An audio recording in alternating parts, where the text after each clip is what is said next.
Welcome to evergreen village channel. இன்றைக்கி நம்ம பார்க்க போகிறது, நமக்கு வீட்டில் கோழி குஞ்சு பொரிச்சிருக்கு. அது வாங்க போய் பார்க்கலாம். 10 முட்டை கோழி முட்டை வச்சோம். 10 முட்டையும் கோழி குஞ்சு பொரிச்சிருக்கு. இது பனிக்காலங்கிறனால எல்லாம் குஞ்சுமே பொரிச்சிருக்கு. ஏன் பனிக்காலத்தில் எல்லாம் குஞ்சுமே பொரிக்குதுன்னு பார்த்தீங்கன்னா, மொட்டுக்கு தேவையானது ஹீட் மட்டும் இல்லை, கொஞ்சம் ஈரப்பதமும் வேணும். அதனால பனிக்காலத்தில் பார்த்தீங்கன்னா ஈரப்பதம் நல்லா கிடைக்கிறனால எல்லாம் மொட்டுமே பொரிக்கிற தன்மை அதிகமாகுது. அதுவும் இல்லாமல் வெயில் காலத்தில் பார்த்தீங்கன்னா ஈரத்தன்மை அதிகமாக கிடைக்காது. அதனால கோழி குஞ்சு லெஸ்ஸாக தான் பொரிக்கும்.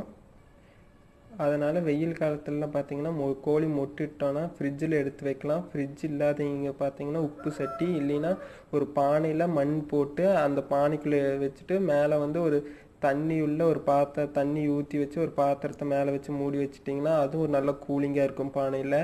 அதனால் மோஸ்ட்லி எல்லா குஞ்சும் பொரிக்க ஒரு வாய்ப்பு இருக்குது. ஒரு 80% கோழி குஞ்சுங்க பொரிக்கும் வெயில் காலத்தில்.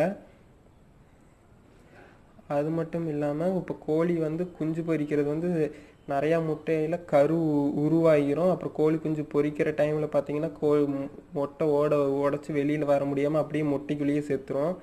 அது இப்படி க்யூர் பண்ணுறதுன்னு பார்த்தீங்கன்னா, அடை வச்சு 22வது நாள் இல்லைன்னா 21வது நாளில் கோழி குஞ்சு பொரிக்கும். அது ஒரு 2 நாளுக்கு முன்னாடி 18வது நாள் இல்லைன்னா 19வது நாளில் கோழி முட்டையை எடுத்து ஒரு காட்டன் துணியில் தண்ணி நனைச்சி அந்த முட்டை மேலே ஈர துணியில் வச்சு நல்லா தொடச்சிட்டு கோழி அடையில் வச்சிட்டிங்கன்னா அந்த முட்டையோட தொல்லி ரொம்ப மெல்லிசாயிரும். அப்புறம் கோழி குஞ்சு ஈஸியாக முட்டை தொல்லி சீக்கிரம் விட்டுரும். அதனால் கோழி குஞ்சு சீக்கிரம் பார்த்திங்கன்னா எல்லா குஞ்சு நல்லா பொரித்து வெளியில் வந்துடும்.